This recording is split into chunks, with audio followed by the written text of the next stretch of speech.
The Covered Wagon of 1923 was an event which transformed the Western. Romantic in its story, authentic in its portrayal of the events of 1848, the subject was very close to its producer, Jesse Lasky. Well, he wanted to make the Covered Wagon because he recalled the stories of his grandfather, who had arrived in California in 1848. And he had always dreamed as a child of these ancestral exploits of crossing with the long trains of wagons, dragging themselves across the vast spaces of the West. And he saw this as the opportunity to lift the Western, which had always been a rather low-budget kind of potboiler film, into an epic.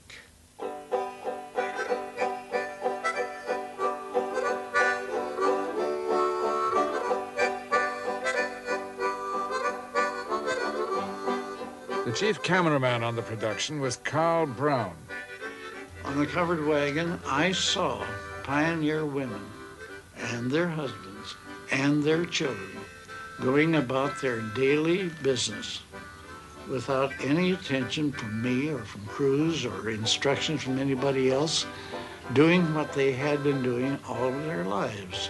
They were as much at home with a camp kettle and a campfire and a board from the back of the wagon to roll out biscuits, to take flour out of a barrel or a sack, to know how to do what it is to be done to keep a normal, healthy, comfortable family life on the wild prairie.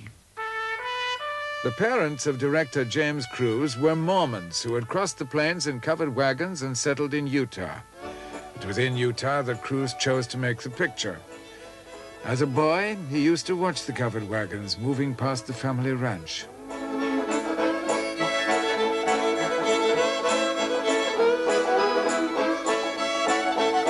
Everyone working on the film saw the past come alive as the wagons assembled. The first scene they shot was that train of wagons at the start of the trek across the West. And something happened to me. I said, I'm so glad I'm in this picture. This is going to be a great picture. There was something so real about it.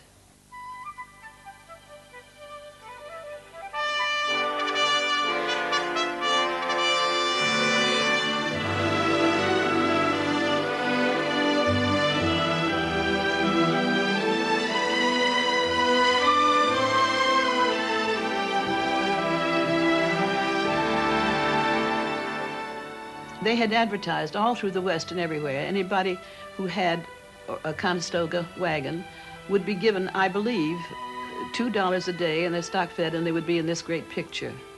And those Conestoga wagons, the covered wagons, were heirlooms, and then they were still in use on farms and ranches. The greatest peril for the original pioneers came from the Indians whose land this was. Colonel Tim McCoy was a recognized authority. So they contacted me and said, would I be interested in rounding up about 500 Indians out of the Plains tribes to make the covered wagon. So I took leave, went down, and I arrived at location with 2 solid trainloads of Indians. I had Indians, squaws, papooses, horses, dogs, teepees, the whole works, you see. We got them down there. Nobody else could talk to them but me. So I became the technical director of the covered wagon.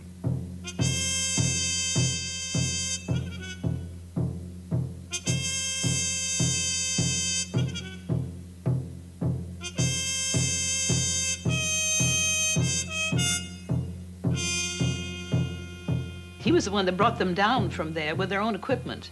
We watched them the first day or two put up, and the squaws did most of the work, putting up their tepees, and they lived in their own atmosphere.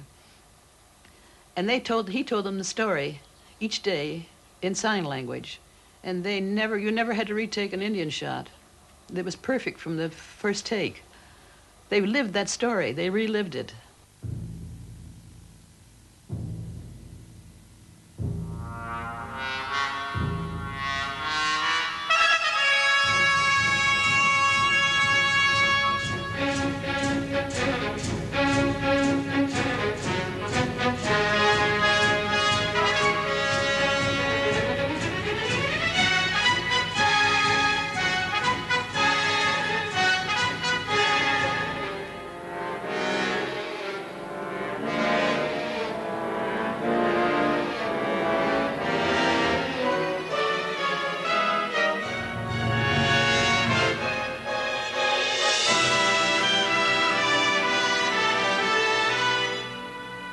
I remember one woman, when the Indians attacked us, and she suggested that she put her child in one of the empty water barrels on the side.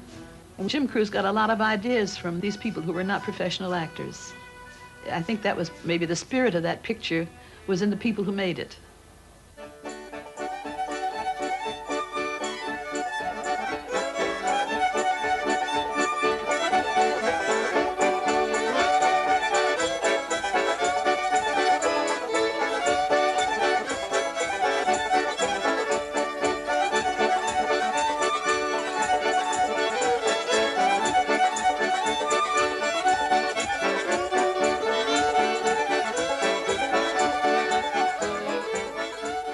The sheer logistics of the production caused delay after delay. The studio tried to recall the company. James Crews warned the extras they might not be paid, but they all agreed to carry on, however long it took.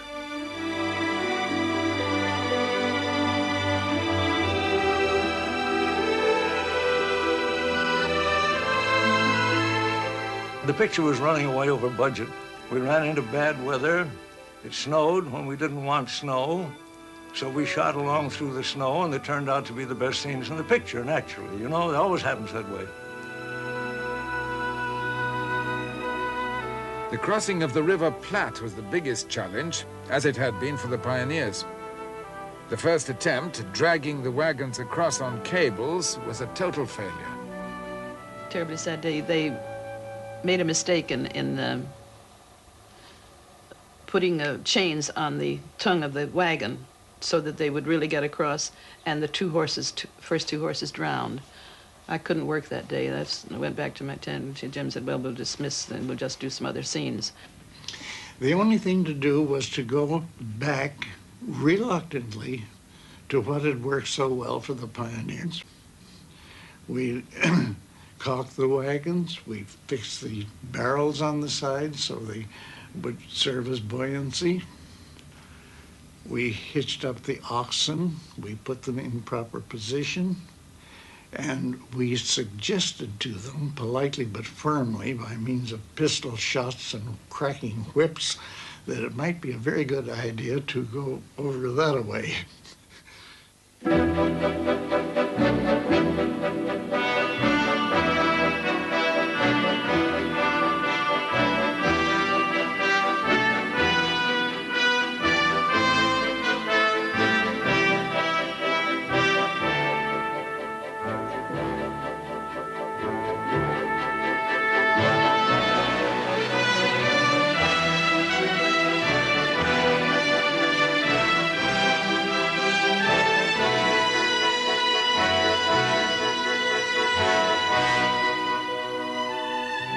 The Covered Wagon was a difficult picture to make, fraught with hardship and danger. It was the first of its kind. Since 1923, hundreds of westerns have dealt with the same theme. Some may even have done it better. But none can match the simple grandeur of the original. For it was made by people with a personal stake in the past, descendants of the pioneers who were themselves pioneers.